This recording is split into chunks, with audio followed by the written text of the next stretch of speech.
Hi friends, welcome back to my channel. ఈరోజు మనము చుక్కకూర పప్పు చాలా ఈజీగా ఎలా ప్రిపేర్ చేయాలో చూద్దాము. చాలా బాగుంటుందన్నమాట టేస్ట్ అయితే. ఈ ప్రాసెస్లో కనుక చేశారంటే మళ్ళీ మళ్ళీ చేసుకొని తినాలనిపిస్తుంది, అంత టేస్ట్గా ఉంటుంది. వీడియో మొత్తం స్కిప్ చేయకుండా చూడండి ఫ్రెండ్స్. అలాగే మన ఛానల్ని ఇంతవరకు ఎవరైనా సబ్స్క్రైబ్ చేయకపోతే సబ్స్క్రైబ్ చేసి ఒక లైక్ అయితే ఇవ్వండి ప్లీజ్. మన ఛానల్ని అయితే సపోర్ట్ చేయండి. ఇప్పుడు వీడియోలోకి వెళ్ళిపోదామా. మరి ముందుగా అయితే నేను 2 కట్ల చుక్క కూరనైతే తీసుకున్నానండి. ఫ్రెష్‌గా ఉన్న చుక్క కూర తీసుకుంటే హెల్త్‌కి కూడా చాలా మంచిది కదా! అలాగే 2 ఉల్లిపాయలు, 4 పచ్చిమిరపకాయలు, 2 టమోటాలు, కొంచెం కరివేపాకు, అలాగే పోపు దినుసులు, ఎండుమిరపకాయలు, వెల్లుల్లిపాయ అండి. ఇవన్నీ కూడా చక్కగా మనము ఒక సైడ్ పెట్టుకొని ఈ చుక్క కూరని చిన్న ముక్కలుగా తరుక్కోవాలి. చాలా బాగా మనము వాష్ చేయాలండి. అలాగే కందిపప్పు కూడా ఒక కప్పు కందిపప్పుని నేను ముందుగానే నానేసేసాను. నానబెట్టుకుంటే తొందరగా ఉడుకుతుందనమాట. ఇప్పుడు ఒక కుక్కర్ తీసుకొని మనము కట్ చేసుకుని పక్కన పెట్టుకున్న చుక్కకూరని వేసుకోవాలి. చాలా మంచిదండి ఆరోగ్యానికి. చుక్కకూర తినడం వలన చాలా ఔషధ గుణాలు ఉంటాయన్నమాట దీనిలో. అలాగే ఇప్పుడు మనము కట్ చేసుకున్న చుక్కకూర, ఉల్లిపాయలు, పచ్చిమిరపకాయలు, టమోటాలు, అలాగే ఇందులో కొంచెం పసుపు, కారం కూడా వేసుకొని మనం నానబెట్టుకున్న పప్పు కూడా వేసుకోవాలి. తగినంత వాటర్ పోసుకొని 5 నుండి 6 విజిల్లు వేసుకుంటే మెత్తగా ఉడికిపోతుందండి. టేస్ట్ అయితే చాలా బాగుంటుంది. తప్పనిసరిగా మీరైతే ట్రై చేయండి. ఇలా ఒకసారి మొత్తం కలియబెట్టుకోవాలి. ఎందుకంటే మొత్తం ఒకసారి కలుపుకుంటే కింద పైన మొత్తం కలుస్తుంది, లేకపోతే ఉడకపోవచ్చండి. అందుకు మొత్తం ఒకసారి కలుపుకొని తగినంత వాటర్ వేసుకొని అయితే స్టవ్ మీద పెట్టేసుకుందాం. ఇప్పుడు చాలా ఈజీగా తక్కువ టైంలో రెడీ అయిపోతుందండి. ఇది ఉడికిపోయిన తర్వాత తాలింపు పెట్టుకుంటాం కాబట్టి ఇలా మూత పెట్టుకొని స్టవ్ మీద పెట్టి విజిల్ వేసుకోవచ్చు. దీంతో సైడ్ డిష్గా బంగాళదుంపల ఫ్రై కానీ, అలాగే అప్పడాలు కానీ వేగించుకొని తింటే చాలా బాగుంటుంది. చూసారు కదా, నేను 6 విజిల్లు అయితే వేయించానండి. చక్కగా మెత్తగా ఉడికిపోయింది కదా. పప్పు గుత్తితో కానీ లేకపోతే గరిటెతో చక్కగా కలుపుకోవాలి. మెత్తగా ఏమైనా ఎక్కడైనా పప్పు ఉండిపోతే నలిగిపోతుందనమాట. మరీ మెత్తగా అయిపోయినా బాగుండదండి.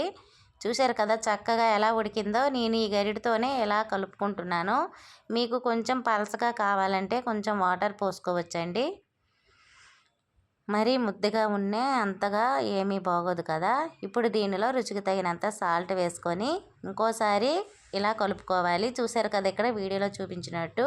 ఇప్పుడైతే పోపు వేసుకుందామండి. కళాయిలో 2 టేబుల్ స్పూన్ల వరకు ఆయిల్ వేసుకోవాలి.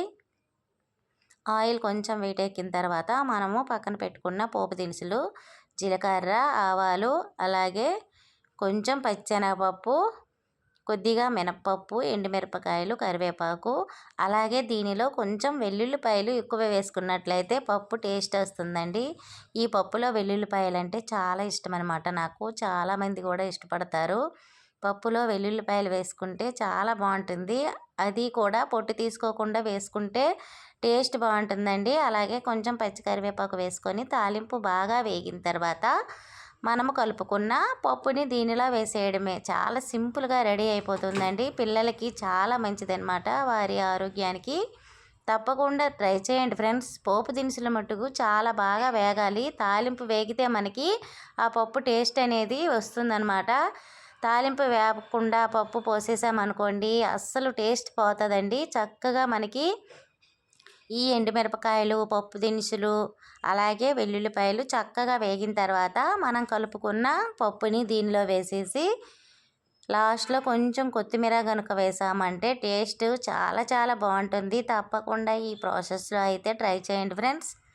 చూసారు కదా, ఒక్కసారి ట్రై చేసి మీకు ఎలా వచ్చిందో నాకు కామెంట్ సెక్షన్లో తెలపండి. అలాగే మీ ఫ్రెండ్స్కి, రిలేటివ్స్కి నా ఛానల్ అయితే షేర్ చేసి సపోర్ట్ చేయండి. చూసారు కదా చక్కగా కొత్తిమీర అయితే కొంచెం వేసుకున్నాను నేను. మీకు నచ్చితే వేసుకోవచ్చు, లేకపోతే స్కిప్ చేసుకోవచ్చండి. ఇప్పుడు ఏమైనా ఉప్పు సరిపోకపోతే వేసుకోవడమే. చాలా ఈజీగా బ్యాచిలర్స్కి కూడా చాలా బాగా ఉపయోగపడుతుంది. ఇప్పుడు మనం ఒక గిన్నెలో వేసుకుందామండి. చూసారు కదా, టేస్టీగా చుక్కకూర పప్పు రెడీ. తప్పకుండా ట్రై చేసి మీకు ఎలా వచ్చిందో నాకు కామెంట్ సెక్షన్లో చెప్పండి ప్లీజ్. అలాగే తప్పకుండా ట్రై చేయండి. సబ్స్క్రైబ్ చేయడం మర్చిపోకండి ఫ్రెండ్స్. అలాగే ఒక లైక్ ఇవ్వండి. పక్కనున్న బెల్ ఐకాన్ని క్లిక్ చేయండి. నేను పెట్టే ప్రతి వీడియో మీకు నోటిఫికేషన్ వస్తుంది. Okay friends, thank you for watching. Bye bye.